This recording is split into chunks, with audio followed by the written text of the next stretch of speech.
Muito boa noite, queridos amigos. Estamos aqui de volta em mais uma live aqui no canal Rai TV, Rede Amigo Espírita, onde estamos aí começando neste momento o Polêmica Espírita de número 127. Uma satisfação estarmos aqui novamente para mais este programa aqui na Rede Amigo Espírita, a Rai TV.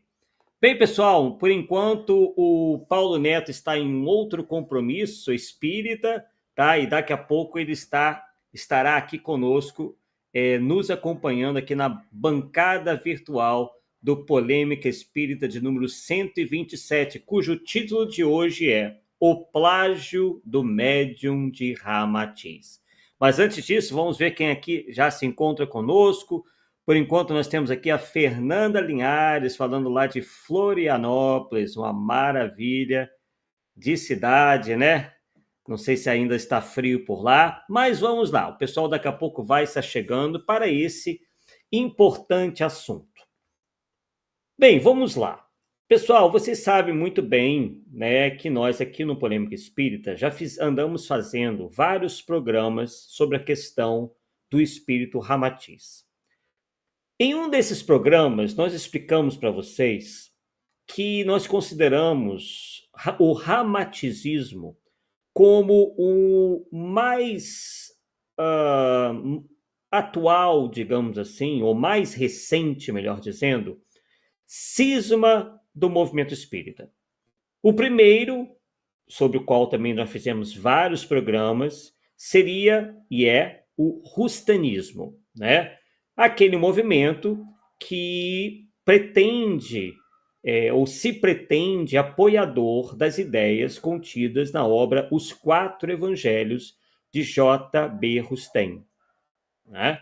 Nós tivemos vários programas sobre esse tema, lá no início, também recentemente, e assim como também fizemos vários programas sobre a questão Ramatiz. A proposta do ramatizismo, ao contrário do rustanguismo, né, ou diferentemente do rustanguismo, é uma proposta místico-esotérica que se iniciou com os trabalhos supostamente mediúnicos, e é isso que a gente vai tratar hoje um pouco mais a fundo, do médium paranaense Hercílio Mais. Tá? Bem, eu estou aqui, inclusive, com a biografia do próprio médium, né? A biografia do Hercílio Mais, escrita pelo próprio filho dele. Essa obra é muito importante porque nós estamos estudando esse cisma espírita desde a década de 90, culminando naquela década com o lançamento da obra de nossa autoria, inclusive na Bienal do Livro do Rio de Janeiro, no ano de 1997. É o livro intitulado Ramatiz, Sábio ou Pseudo-Sábio. Nós ali, pessoal, reunimos os carros-chefes de Hercílio Mais barra Ramatiz, porque ele se dizia, o médium deste espírito de oriental. E nós, nessa primeira obra, tratamos, como dizíamos, dos carros-chefes de Ramatiz, isto é, a questão da vida no planeta Marte, a questão de Jesus, né, na obra O Sublime Peregrino, as questões do livro A Fisiologia da Alma, com o vegetarianismo, enfim, vários aspectos. E, obviamente, pessoal, que com o surgimento e desenvolvimento da internet, a nossa pesquisa foi se alargando, ela foi né, realmente aumentando, porque nós começamos a ter acesso a muita coisa. Tá? E ao termos este acesso a livros raros, né, obras difíceis de encontrar em sebo, em livrarias, nós nos deparamos com algo muitíssimo interessante, que praticamente enterra o trabalho mediúnico de Hercílio Mais. Infelizmente, É essa a conclusão ao qual nós chegamos. Não é com alegria, porque, enfim, nunca é bom a gente realmente se alegrar com o erro alheio. Mas a questão não é essa, a gente não quer se alegrar com um erro alheio. A gente simplesmente deseja, com isso, consertar ou procurar consertar o caminho do movimento espírita. O movimento não é todo o movimento espírita que aceita as obras de Ramatiz, tá? Barra Hercílio Mais, que seria o médium.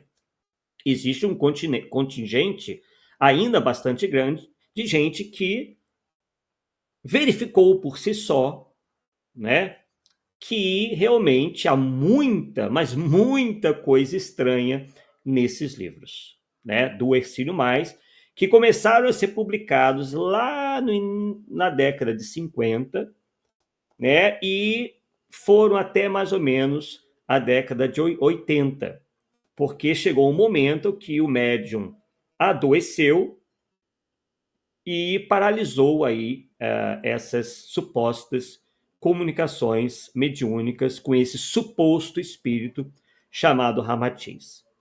Eu não vou entrar muito em detalhes, porque nós já tivemos vários, né, programas sobre Ramatiz aqui, e a gente vai trazer para vocês algo que eu cheguei a mencionar, né, em um desses programas, mas eu achei interessante que eu mostrasse para vocês. Que uma coisa é a gente mencionar e acaba ficando perdido no meio de um vídeo, sem que se dê a importância que merece. Mas é bom a gente comentar, pessoal, o seguinte, que muita gente diz assim, ou pensa assim, não, porque essa questão de mediunidade não dá para a gente provar ou não provar, não dá para a gente defender ou atacar. Isso é um erro, tá? O que eu vou mostrar para vocês, né, aqui, é que dá sim, por vários meios, de a gente provar que determinado trabalho não é mediúnico. E isso vai ficar claro na noite de hoje, tá? E vocês já devem saber, né, porque o título já mostra muita coisa. O plágio do médium de Ramatiz. Mas vamos definir o que é plágio. Muita gente, né, que vem a nos assistir pode não saber bem o que é o plágio. Então a gente fez aqui uma breve pesquisa e nos deparamos aqui com um portal de uma instituição de educação, né, que nos diz o seguinte: antes de mais nada, precisamos explicar o que é plágio. Plágio é a cópia integral ou parcial de um texto ou de uma ideia. Vejam bem, pode ser um texto ou uma ideia. E essa cópia pode ser integral, quer dizer, completa, total, ou parcial e incompleta. O plágio pode acontecer de diversas formas, de diferentes formas, desde citações sem a menção do autor original, até a apropriação de conceitos desenvolvidos por outras pessoas e apresentadas como inéditas ou próprias. Eu vou chamar, pessoal, a atenção de vocês mais para esse final, embora o início também tenha muito a ver com o que a gente vai mostrar hoje. Ó, apropriação de conceitos desenvolvidos por outras pessoas e apresentadas por uma segunda pessoa, né, pelo plagiador, como inédita ou própria. Então, o que vai acontecer aqui, né, o que aconteceu aqui que eu vou mostrar para vocês tintim por tintim?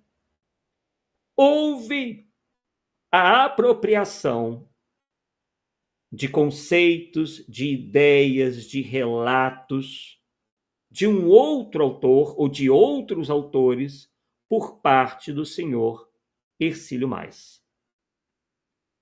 Tá? Isso está claro, pelo menos para mim, né? E o mais interessante é que Herculano Pires, por exemplo, né, ele não chegou, pelo menos eu não conheço, ele não chegou a detalhar essa sua suspeita, mas a gente encontra essa suspeita do Herculano Pires sendo citada na própria biografia do Hercílio Mas. Vou mostrar para vocês aqui, ó. Olha o que nós encontramos aqui, tá? Vou ler aqui para vocês. No início da divulgação das obras, Hercílio sofreu algumas críticas, principalmente de Henrique Rodrigues e Herculano Pires, jornalista e sociólogo que mantinha uma coluna no Diário de São Paulo com o pseudônimo Irmão Saulo. Isso a maioria de vocês já conhece. Foi nessa coluna que deu início a uma campanha. Agora vejam também como que essas pessoas se defendem. Elas se defendem atacando. Quando a gente apresenta, digo, não só a mim, o Herculano, qualquer pessoa, quando eles adotam essa tática, né?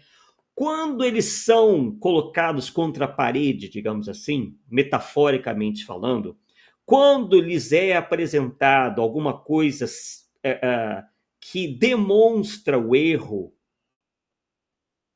eles se comportam como perseguidos, como atacados. Quer dizer, se vitimizando.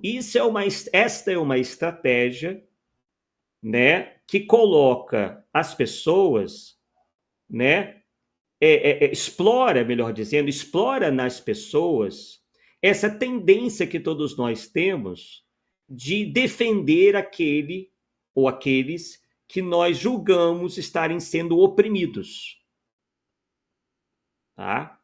Só que, na verdade, o que está sendo revelado ali não é nenhuma espécie de opressão, é uma verdade constatada e constatável, como eu vou mostrar para vocês, porque qualquer pessoa vai poder constatar a mesma coisa, não é algo inventado, tirado da nossa cabeça em absoluto. Então, Hercílio Mais é que inicia, dentro do movimento espírita, esse tipo de postura que até hoje é utilizada por falsos médiuns, como ele o foi, que é o de se vitimizar e começar a tentar atacar a moral do crítico, começar a imputar a ele uma conduta errônea, uma conduta desviada, ir para o lado pessoal, é Hercílio Mais purinho. O que vocês veem hoje por aí tá? É quase como uma herança iniciada por Hercílio Mais. Não por nada, boa parte desses indivíduos se dizem universalistas, que é um conceito, ou que foi um conceito desenvolvido por Hercílio Mais, que é o de agregação de todas as religiões, né, para tentar defender uma postura, até dentro do movimento espírita, de tentar trazer, né, de agregar, como eu já disse, agregar coisas de outros movimentos filosóficos, religiosos e tudo mais, para o movimento espírita, como se isso fosse um ato de caridade. Quer dizer, você está subvertendo uma filosofia, está subvertendo uma doutrina, dizendo que está sendo caridoso, dizendo que está sendo fraterno, enquanto você, na verdade, está deturpando, você está distorcendo toda uma filosofia espiritualista que é o espiritismo. Então, eles aqui reconhecem, né, a questão de que Herculano Pires já vinha alertando. Então, vou voltar. Foi nessa coluna que deu início a uma campanha. Olha como é que eles escrevem, olha as palavras que eles utilizam. Campanha, como se fosse uma coisa articulada, né? Quando se fala campanha, nossa, eu vou pegar esse, eu vou escrever para aquele, eu vou telefonar para o outro, para né, para tentar difamar, para caluniar. Isso lhe soa familiar? Então, olha só. Contra os livros de Ramatiz, não. Herculano Pires, Henrique Rodrigues, Rizzini, não estavam contra. Eles estavam a favor da verdade, do esclarecimento. À luz do quê? Das ideias deles próprios, das opiniões individuais? Não. À luz da doutrina espírita. À luz da ciência, à luz da lógica, da razão e dos fatos. Então foi nessa coluna que deu início a uma campanha contra os livros de Ramatiz. Reconhecia o valor intelectual dele, mas alertava para o perigo de suas ideias. Então veja, ó, há uma contradição aqui. É um alerta contra as ideias, não era um alerta pessoal, personalista em relação à figura do Hercílio Mais. Eles mesmos reconhecem. Era contra as ideias, se discute ideias. Então, esses indivíduos saem do terreno das ideias e começam a ir para o terreno pessoal. Como se a motivação do pesquisador, do crítico literário, fosse pessoal, enquanto não é. Nenhum trabalho de crítica literária deve ser pessoal. Não, eu não fui com a cara de fulano, então eu vou começar a falar mal dos livros dele, das ideias dele. Não é isso. Não é isso. Mesmo porque Hercílio Mais morava no Paraná. Herculano Pires morava em São Paulo. Possivelmente os dois nunca tiveram no mesmo ambiente, na vida. Então, o que teria Herculano Pires? O que teria o Henrique Rodrigues? O que teria o Rizzini contra o Hercílio Mais pessoalmente? Absolutamente nada. Eles não eram loucos de cismar com uma pessoa que eles nem conheciam. Vocês estão vendo as semelhanças? Então, esses indivíduos desonestos querem imputar ao crítico literário essa postura. A postura que, como se fosse um ataque gratuito, como se fosse uma perseguição. Está tudo aqui no Hercílio Mais. Essa tática pode até não ter sido criada por ele, mas ele é o iniciador dessa estratégia no Brasil e no movimento espírita, porque ele se enfronhou no movimento espírita. Ele falou em centros espíritas. Os livros dele continham lá na ficha catalográfica o nome Espiritismo, não é espiritualismo, não. E muita gente vem dizendo, você não pode falar porque não é espiritismo. Ué, eles mesmos, está na ficha catalográfica. Eles mesmos colocaram os livros Ramatiz como sendo espiritismo. Então está dentro, sim, do nosso escopo de crítica, sim, de análise. Agora vamos continuar. Daqui a pouquinho eu vou mostrar para vocês a questão do plágio, mas vamos fazer aqui outros comentários que também são importantes. Jorge Rizzini, autor da biografia de Herculano Pires, também era crítico de Ramatiz. Considerava suas revelações fantasiosas. Já temos três expoentes do movimento espírita. Herculano Pires, Henrique Rodrigues, Jorge Rizzini. Com imensos trabalhos no campo da divulgação, né? No campo do estudo, do incentivo, né, das pessoas a estudarem e, obviamente, praticarem aquilo que o Espiritismo ensina. Essa situação, diz lá o filho de Hercílio Mais, fez meu pai sofrer muito. Não deveria. Não deveria. Por quê? O médium, a princípio, é o autor da mensagem? Não. Ele deve se magoar com isso, segundo Allan Kardec? Não. É o mesmo que o carteiro, né, se enfezar ou achar que uma crítica contra ele seja justa, enquanto, na verdade, ele só está entregando a carta. Não faz o menor sentido. Então, aqui ele procura, claro, né, uma vitimização. Então, essa situação fez meu pai sofrer muito. Eram afirmações do tipo, agora prestem atenção, que isso não é uma invenção do Arthur.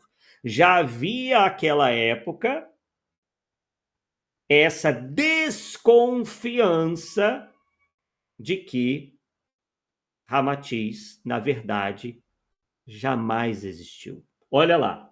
Eram afirmações do tipo, abre aspas, Ramatiz não existe.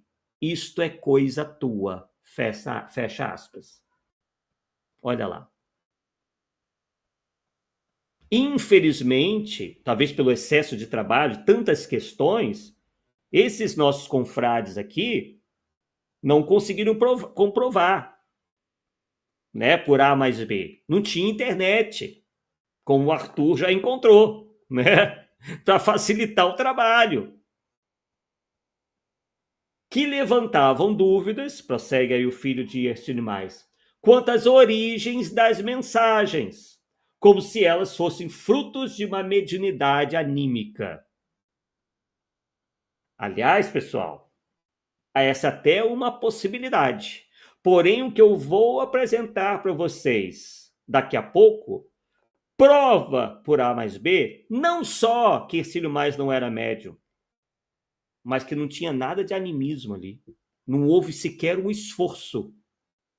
Ele conscientemente copiou, plagiou as obras de um outro autor espiritualista chamado Charles Leadbeater, que é, inclusive, um autor citado por Ercílio Mais diversas vezes em seus rodapés de página. Ercílio Mais, que era um grande admirador, um seguidor da teosofia. Leadbeater era um teosofista. Então, isso corrobora aquilo que nós já dizemos há anos, que Ercílio Mais, na verdade, acreditava piamente nas teses da teosofia e queria a todo custo que nós espíritas abraçássemos essa ideia. Então, o que ele imaginou? Bem, eu vou colocar na boca de um espírito essas teorias todas para que então o espiritismo venha a abraçar a teosofia. Inclusive, em um dos seus livros, ele coloca na boca desse suposto espírito o seguinte, de que se o espiritismo ou o movimento espírita não abraçasse as doutrinas orientalistas, o espiritismo iria perecer, iria desaparecer.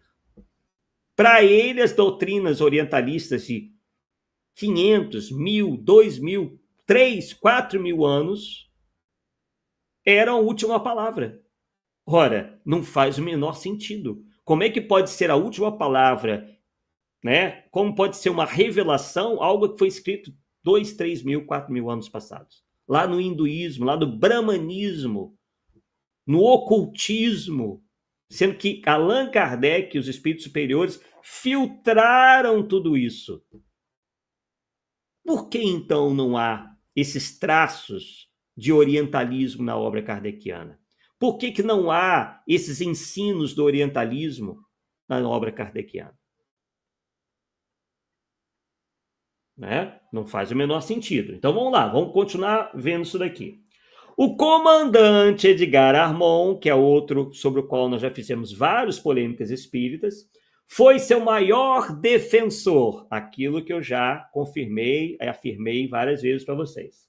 Emitia sua opinião sobre os livros de Ramatiz no jornal O Semeador e, com um espírito crítico, fortalecia-o e auxiliava-o, o que lhe rendeu vários inimigos.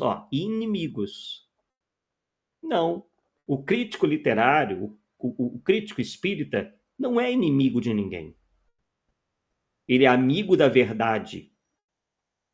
O problema é que quando essas pessoas são defrontadas com a verdade, elas passam a achar que o crítico ali é o seu inimigo. Por quê? Porque o castelo de areia desmorona.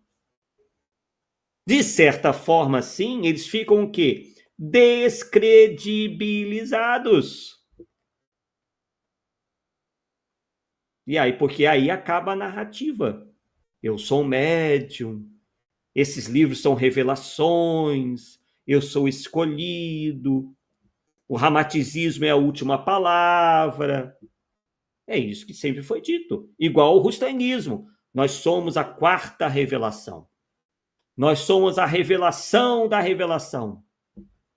Já o ramaticismo é, segundo os ramaticistas, a última palavra em termos de espiritismo. É o que tem de mais moderno e avançado, que são ideias de milênios, de povos ainda bastante atrasados, que não conheciam de ciência, que não tinham avanço tecnológico.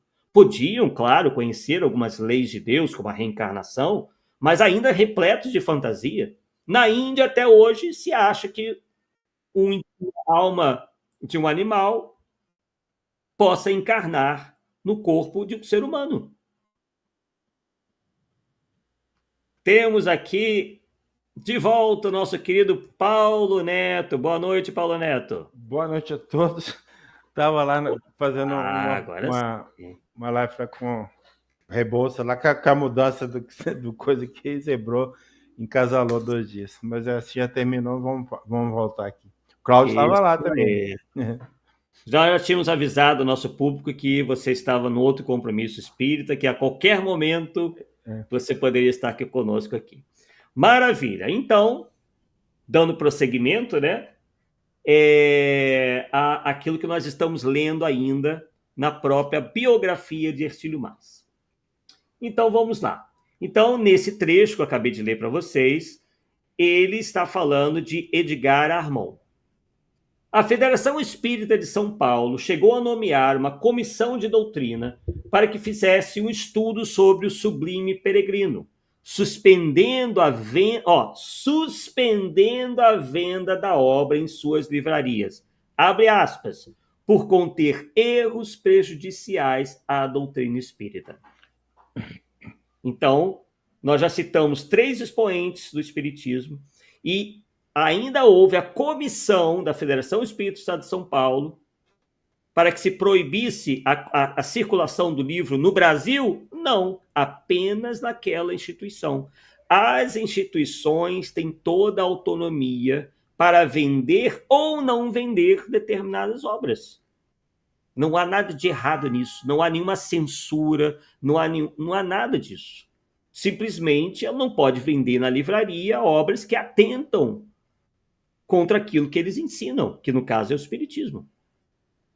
E aí o Hercílio respondeu, né? Aí tem uma resposta do Hercílio Mais. Agora preste atenção nisso daqui. Olha o que ele diz, que é algo muito semelhante que a gente andou vendo num caso recente. E vocês logo vão se lembrar. Olha só, abre aspas para Hercílio Mais. Daqui a pouco a gente vai para a questão do plágio. Esse é apenas o introito.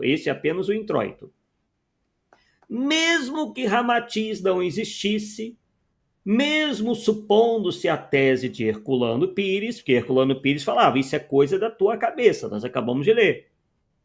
O que importa é o conteúdo das mensagens. Nananina, não. Não me venha com essa.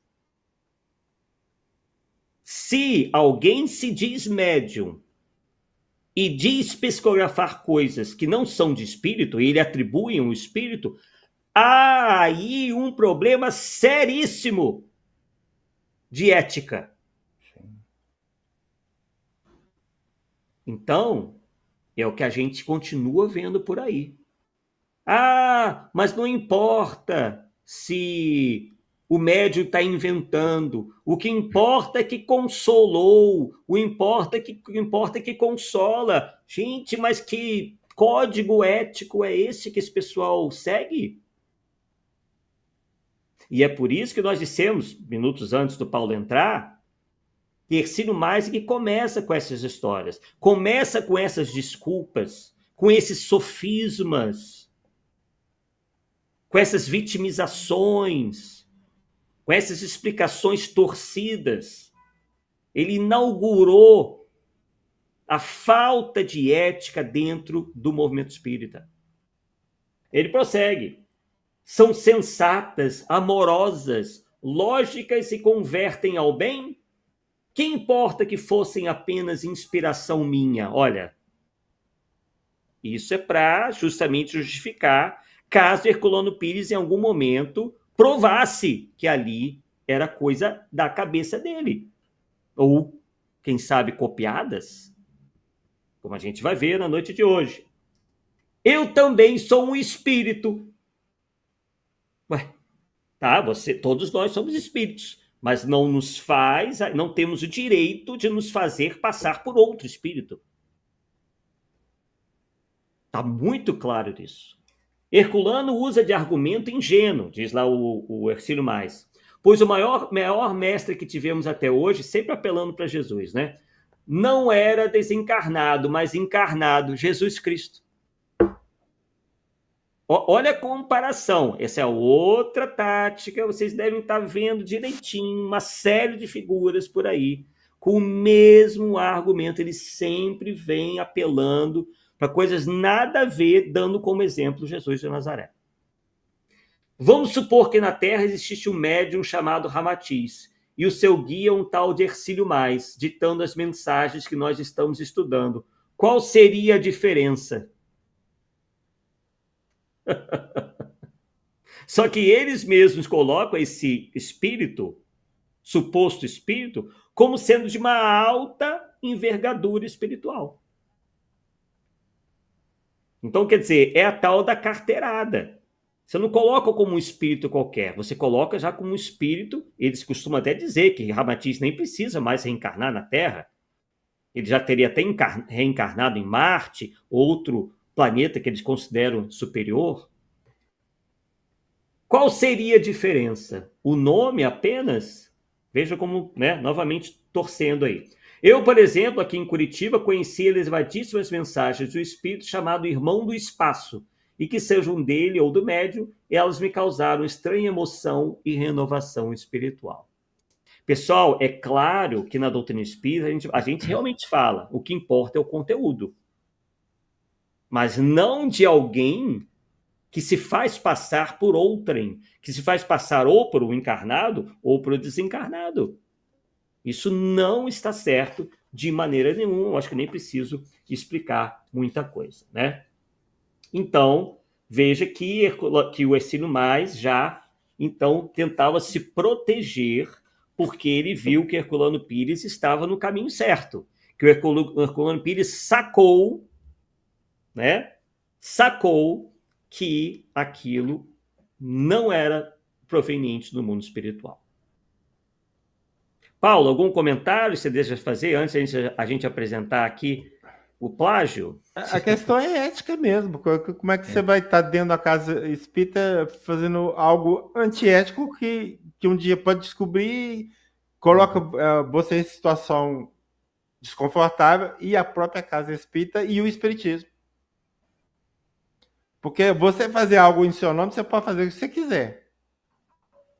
Mas a partir do momento que você está numa casa espírita e se diz espírita divulgando espiritismo, aí muda tudo de figura, meu amigo. Sinto muito. Então aí o critério é totalmente outro. Você tem que ser honesto até o último fio de cabelo, se você não for careca. E pronto, aí tem que ser, não tem outro jeito. Sinto muito. Doa quem doer para lá, e nós temos que preservar a doutrina em relação a isso, cara. Até isso.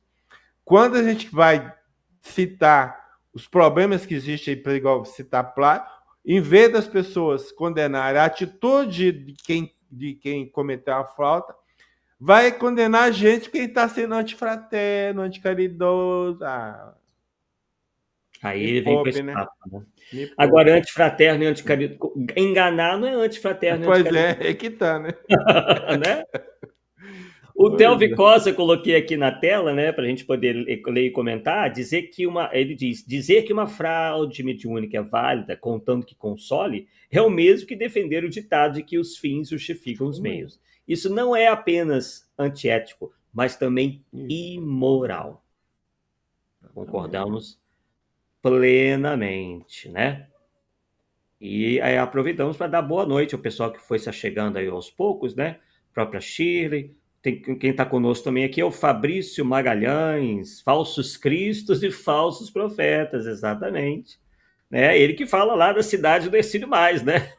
Curitiba, no Paraná. Nada contra Curitiba, nada contra o Paraná, muito pelo contrário, estivemos lá no Congresso Espírita, já não visitávamos Curitiba há um bom tempo e nos maravilhamos com a cidade. Muito, muito boa mesmo. Bem, então vamos lá, vamos verificar essa questão do plágio, né? Que, como dissemos, o Herculano Pires possivelmente não teve meios para provar, mas ele intuitivamente, né, parece que já tinha, né, verificado que essa era uma grande possibilidade. Então vamos lá. Bem, eu tirei aqui do meu canal, né? Eu retirei o som para não dar problema com direitos autorais. Vamos ver ali.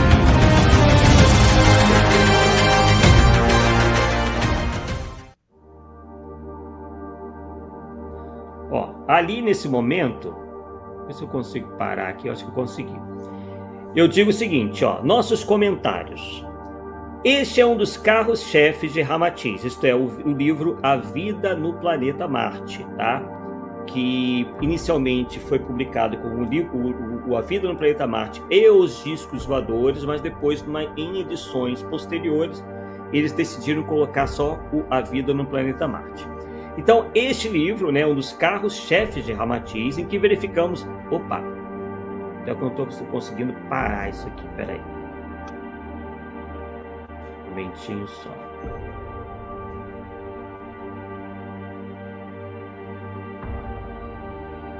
Engraçado, eu não consigo parar o vídeo, né? Esquisito, gente. Peraí. É a primeira vez que eu mostro um vídeo aqui. E esse...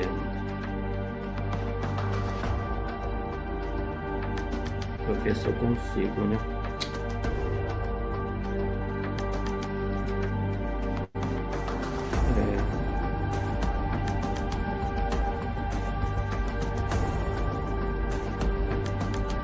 Não estou conseguindo nem voltar o vídeo.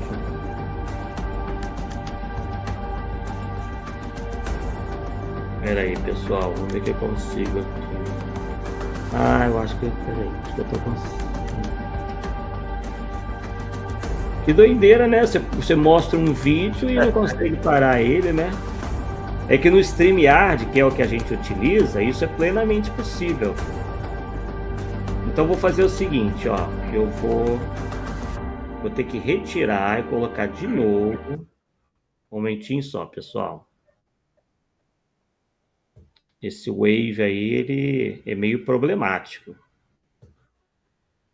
Vou colocar para compartilhar o vídeo novamente. Um momentinho só. E eu vou ter que ler rapidinho, né? Porque senão... né? Vou ter que ler rapidinho, porque senão não vai dar. Então vamos lá. Bem, o nome do vídeo é... Ah, tá. Deixa eu ver aqui. Agora eu achar as minhas coisas, né? Bem, mas como eu estava falando, vou aproveitar enquanto eu acho aqui, que realmente esse livro, A Vida no Planeta Marte e os Discos Voadores, foi, assim, talvez o maior sucesso de Ramatiz. Ele não foi o primeiro livro, tá, de Ercílio Mais. O primeiro livro foi o Mensagens do Astral, cujo nome inicial era Conexão de Profecias, tá? Mas esse livro aí causou um frisson danado, Paulo. Não sei se você lembra, mas eu acho que não era nascido ainda. Sabia que ele ia... Já achei o vídeo aqui. Mas antes de colocar o vídeo, Ele causou um frisson danado porque trazia, assim, minúcias, Paulo e pessoal, sobre a vida, suposta vida no planeta Marte. Tá? E todo mundo ficou naquilo, nossa, que lindo, eu quero ir para Marte, que não sei o quê, né? Todo mundo lá iludido. E aí a gente vai ver. Então vamos lá, vou ter que ler rapidinho, vamos lá.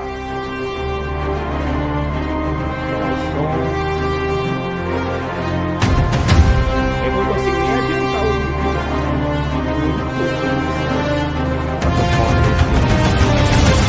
Eu vou ler rapidinho pra gente, ó.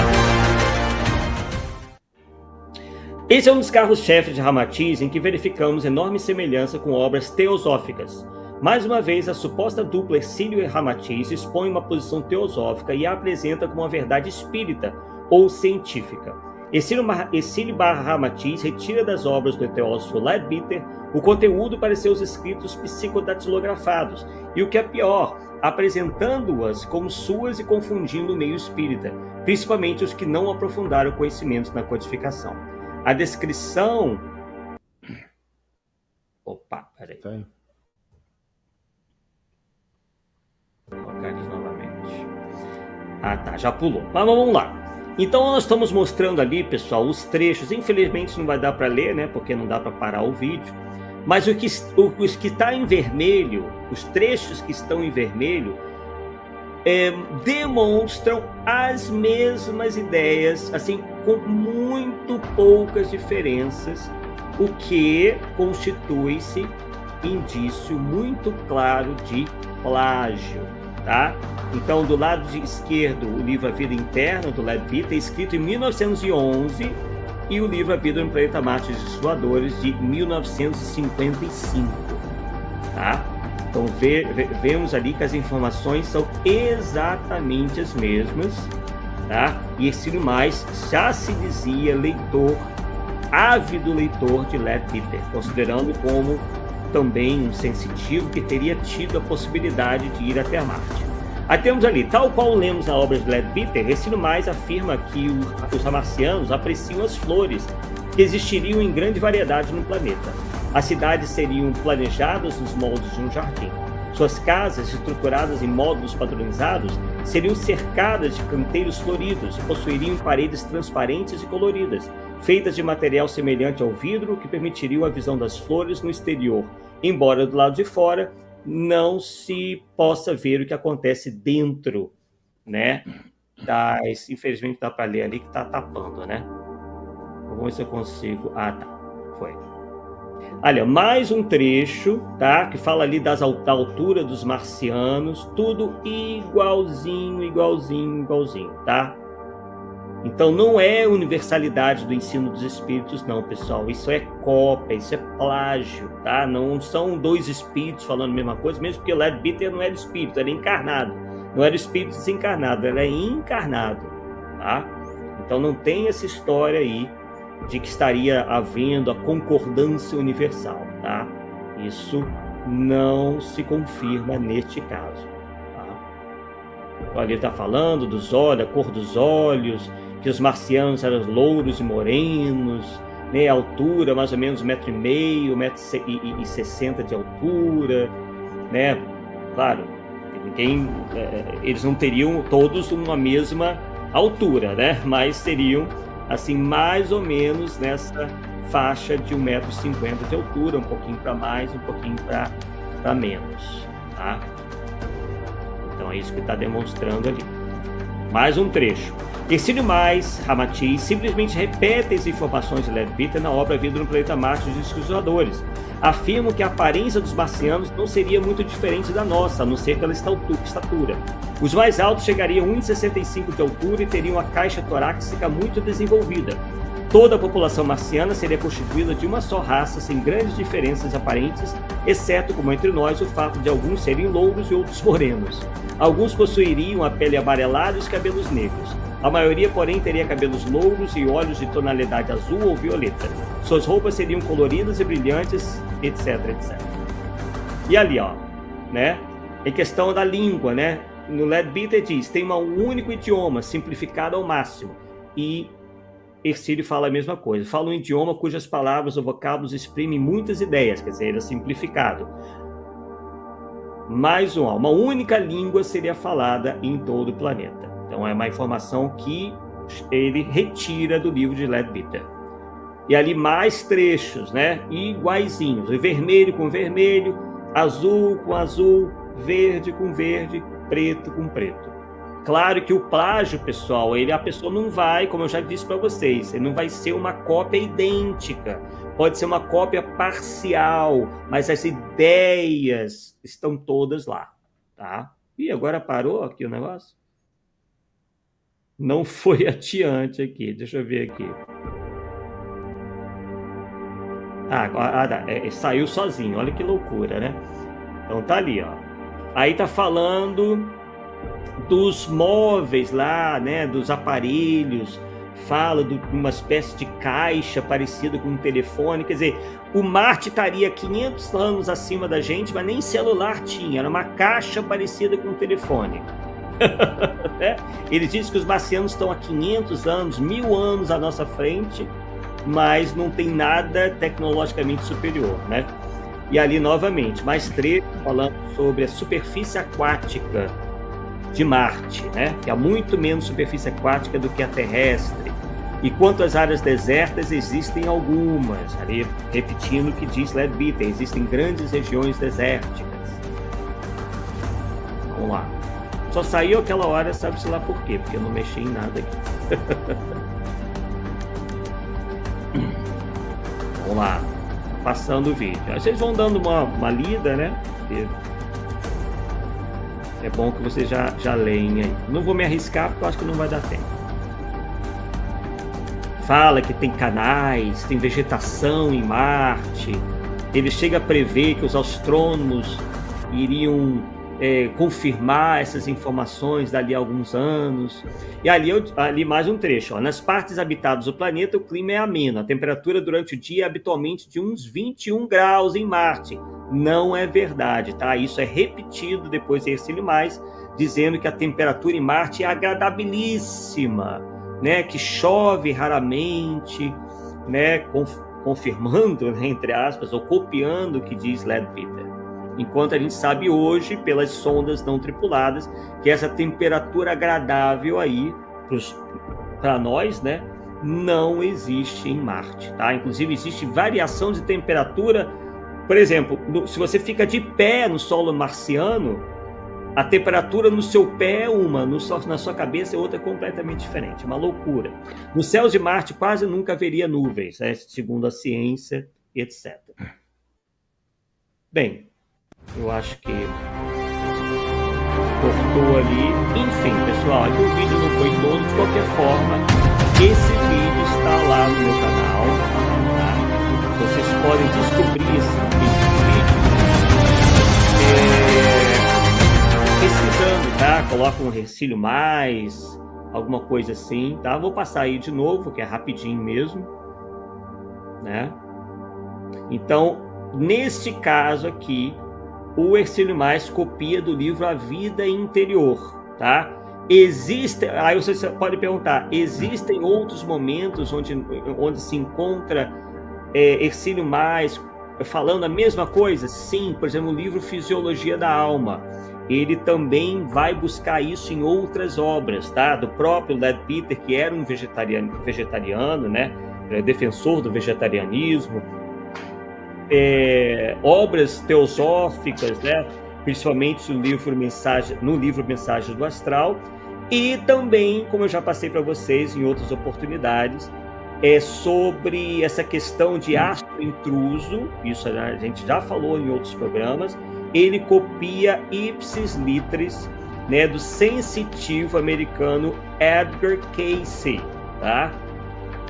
nós temos essa obra de Edgar Cayce, onde ele fala do astro intruso, onde ele fala que terras iriam emergir para outras emergirem, tá? Nos fim dos tempos, lá no final, que seria, né, que teria acontecido no final do século XX, tudo igualzinho. E também o sensitivo Edgar Cayce é mencionado nas obras de Hercílio Mais, tá? Então ele tira de lá e põe cá, colocando na boca, né, como se sendo a autoria de um espírito oriental chamado Ramatiz. Aí vocês podem questionar: tá, Arthur, mas tem outras pessoas que dizem receber Ramatiz. Isso, novamente, não prova absolutamente nada.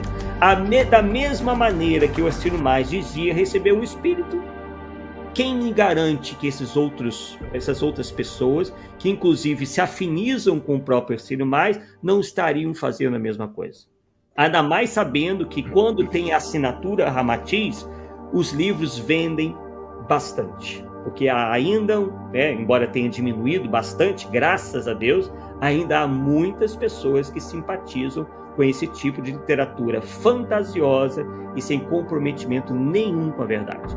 Haja vista que as profecias não se cumpriram, a descrição de Marte é completamente errada, né? Enfim, tem erros assim absurdos, né? Nessas obras de Ramatiz, não só sob o ponto de vista espírita, mas sob o ponto de vista científico, da própria realidade. A realidade, ela não está, pessoal, adstrita ou a opinião. Eu posso ter a opinião que eu quiser sobre vida em Marte, mas se as sondas vão lá e mostram algo diferente, eu não posso me aferrar à opinião. Eu tenho que me aferrar àquilo que está demonstrado, né? Então, não é assim, né? Então, mas isso a gente pode explicar como sendo uma espécie de fanatismo, né?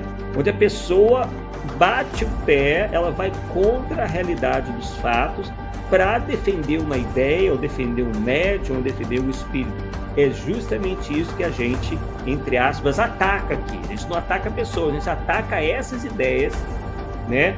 Que, aliás, Allan Kardec, né, Paulo, fala muito bem dos espíritas exaltados, né? E Kardec ainda diz que os espíritas exaltados, eles causam um dano pior do que os inimigos, do que os adversários do espiritismo, né? Então Kardec nos diz aqui, ó, até sobre os espíritas exaltados: entusiastas deslumbram-se com a doutrina espírita, esquecendo-se de que a fé deve ser raciocinada. São presas fáceis dos mistificadores, encarnados e desencarnados, que deles se aproveitam para denegrir e ridicularizar a doutrina em seus adeptos. Aqui também se encontram aqueles que, iniciantes na crença espírita, tentam converter todos os parentes e amigos, esquecendo-se de que cada espírito tem o seu momento e modo de despertamento espiritual. Esse é um artigo baseado no Livro dos Médiuns aqui, que eu acabei de verificar aqui na internet, né? Então, pessoal, é basicamente isso, né? Que nós estamos demonstrando aqui, que a gente deve ter, né, realmente olhos muito assim abertos em relação a todo tipo de literatura,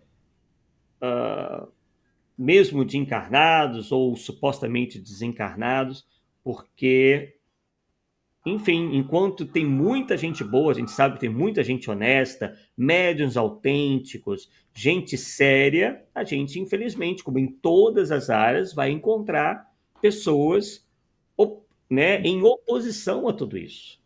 Gente aproveitadora, enfim, vaidosa, que mente, enfim, de tudo quanto é tipo, né? Então, realmente, as obras de Ramatiz, inclusive eu vou dirigir a um centro que eu fui em Brasília, né? Não vou citar o nome, mas já está alinhavado para a gente fazer mandar para eles um trabalho escrito, porque eles vendem os livros de Ramatiz lá, né? Então uma pessoa lá de dentro, né, tá ajeitando para a gente aí fazer com que esses livros deixem de ser vendidos lá, porque realmente são completamente atentatórios e pior, né? Se constituem plágio de autores teosofistas, né? Que se pelo menos esses autores teosofistas estivessem com a verdade,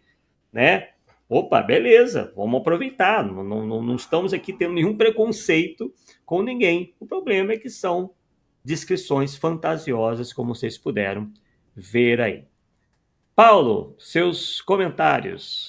Tem uma tendência muito mística, né? E esse misticismo atrai as pessoas igual. É impressionante, cara. Né? E aí fala em Marte, aí você já viu, né? Não tem jeito, né? Cai, o pessoal vai. Agora tem que ter pé no chão, sim. Sim. E acho que ainda hoje vale as palavras de Erasto, que é preferível rejeitar 10 verdades que aceitar uma mentira. Sim. Então nós temos que questionar tudo. Não importa por que médio venha aquela informação, e muito menos por quem assina. Tá certo? Não faz a mínima diferença, tá? Nós temos que questionar, analisar a mensagem para ver se tem sentido ou não, porque senão complica, cara. Porque E quando se fala em analisar a mensagem, é como um todo, tá? Não é, né? Senão a gente vai cair nessa estratégia aqui dele. Se a mensagem é bonita, se emociona, se consola, não é só isso. Não é só isso, né? Se foi escrita por um impostor, por alguém que está se fazendo passar por médium, não importa, tem que rechaçar de qualquer maneira. Bem, vamos colocar aqui na nossa tela agora uma novidade que o Paulo vai anunciar e é muito boa, muito legal mesmo. Vamos lá. É isso aí, nós tivemos uma notícia aí no início da semana que esse livro está pronto, é meu novo livro impresso. Opa. Tá? Eu não recebi, eu só vi por vídeo, o cara me mostrou por vídeo. Eu falo que livro é igual filho, né? Você fica doido para ter lá na mão. Mas é um trabalho de pesquisa, eu acho sério, e vai buscar aí um lado que a impressão que vai mudar a cabeça de muita gente. É óbvio que tem muita gente que é radical, não muda de opinião de jeito nenhum, tá? Uhum. Tem muita gente que não muda, mas eu acredito que o material que nós juntamos para elaborar essa pesquisa vai convencer muita gente, sim, da questão da realidade do perispírito ser molde do corpo físico, e isso para mim ficou muito tranquilo. E até mesmo que antes de te mandar para a editora avaliar, vários amigos analisaram, inclusive o Arthur é um que viu esse material, para a gente saber da coerência, da consistência dos argumentos, para depois a gente cair para a publicação, porque o que eu sempre falo, que a minha opinião aqui não vale muita coisa, não. Nós temos que mostrar as fontes e tentar provar a opinião que surge das fontes que nós vimos, porque não tem outro jeito, né? Se aquilo sustenta a tese ou não, ou se eu estou viajando na maionese, né? E tá aí também aberto à crítica também, desde que seja uma crítica positiva, né? Até mesmo lamentada, no Facebook, Arthur, não sei se você viu, né? Assim, que o provas no título é proposital. Eu vou avisando antes dos críticos cair de pau, porque daqui a pouco vai, entendeu? Mas tá aí pro público, né? Muito bom. Perfeito. Ficou bonita a capa, né? Linda, moderna, um traço moderno. Muito bom. Tá aí, pessoal. Então, Paulo, quando é que vai estar quando estará disponível essa obra? Já, lá na editora já está disponível para venda. Pode fazer, tá? A compra lá, você entra na Ethos Editora, tá? Ethos Editora lá e fazer o pedido. Eu tinha até o link aqui do coisa. Peraí, onde que vai estar? Peraí, só um pouquinho, Arthur.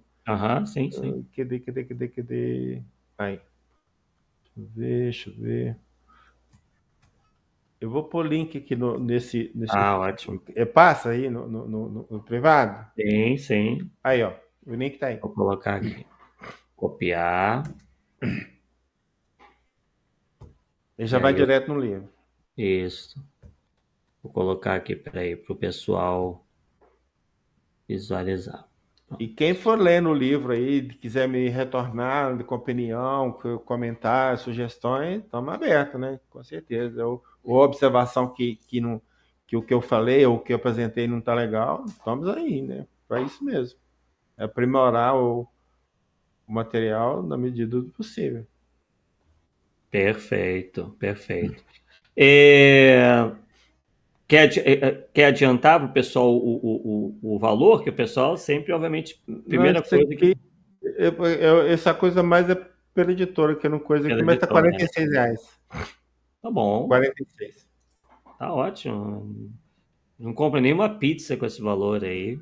Tá um preço bem acessível. Gostei. Menos R$50. Bem legal. Muito bom mesmo. Excelente. Tá aí, ó. Novidade de hoje, né? A nova obra impressa, né? Porque virtual. Depois, se lá na frente você quiser, a gente pode fazer uma palestra sobre isso. Né? Eu vou fazer lá com o Rebouças, mas depois a gente faz. Dia 21 já tem compromisso lá na cidade de Divinópolis, é onde a editora tá. Aí eu tenho que ir lá. Então, antes do dia 21 eu não vou fazer live de jeito nenhum, mas depois de 21 tá liberado. Senão fica chato, né? Mas depois do dia 21 fica liberado. Claro.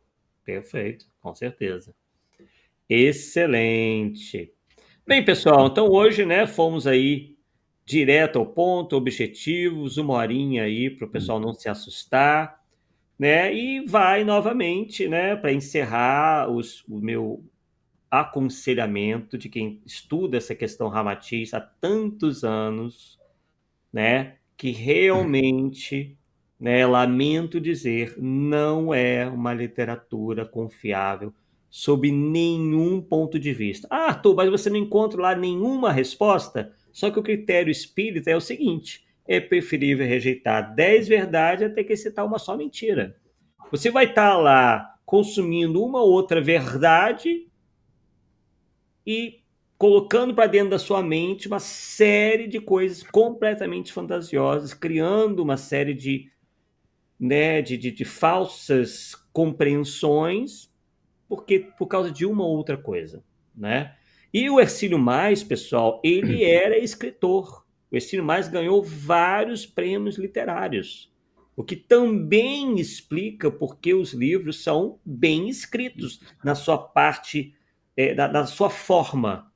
O conteúdo não era dele, né? Mas a forma, ele colocou ali o estilo dele, mas obviamente copiando essas coisas de pessoas que ele admirava, pessoas que ele acreditava estarem com a verdade. Porém, o próprio espiritismo, os fatos, a ciência demonstram que não estavam, né? Como é o caso do Edgar Cayce, é o caso do Leadbeater, o caso da dona Helena Blavatsky, né? Cujas teorias não sobrevivem, não sobreviveram. Então, vocês estão consumindo algo que já está realmente, já caiu, né, por terra, né, já há um bom tempo, né? Bem, então, deixa eu ver aqui os comentários. A Sheila Siqueira: criticam, mas não encontram refutações consistentes para suas pesquisas, Paulo. Isso aí, Sheila Siqueira ainda. Excelente, Arthur, gratidão. E a Fernanda também elogiando aí, excelente estudo, como sempre.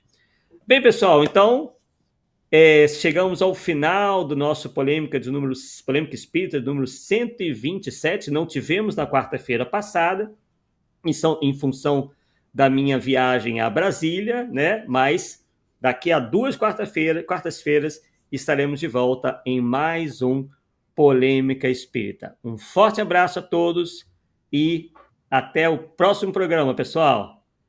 Tchau, tchau.